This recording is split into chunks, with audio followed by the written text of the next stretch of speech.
Визит участников международного фестиваля молодежи в Татарстан совпал с началом священного месяца Рамазан. В первый же день пребывания всех желающих пригласили на мусульманский ифтар. Сначала намаз, затем прием пищи.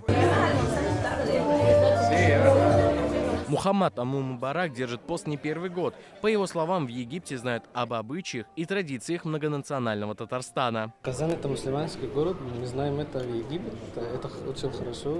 Если я сделаю программу, региональную программу здесь, в Казани, потому что я мусульманин, они сделают здесь намаз, они сделают, мы останемся здесь хорошо. Рамиль Адими в Казани не первый раз, но впервые во время Рамазана. Признается, его приятно удивило, что многие казанцы держат уразу.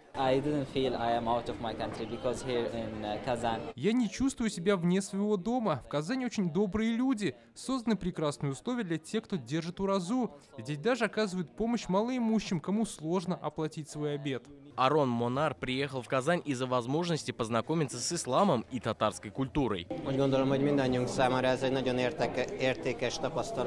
Я знаю, что Татарстан в России как отдельное государство. Здесь своя яркая культура, свой язык и религия. Очень интересно вживую увидеть все своими глазами и познакомиться с этим. За 4 дня делегации 100 человек из 50 стран будут изучать не только экономику Татарстана. Они познакомятся с культурным наследием, национальным многообразием народов республики. Это, наверное, череда совпадений для нас как раз-таки сподвигла к тому, чтобы мы познакомили наших делегатов, раз уж у нас программа называется «Жить и работать в России», и мы хотели им показать через призму Татарстана, через его многонациональность и межконфессиональность, то, что у нас еще вот есть и такие духовные традиции. Во время ифтара ребятам организовали мастер-класс по приготовлению татарских учпучмаков.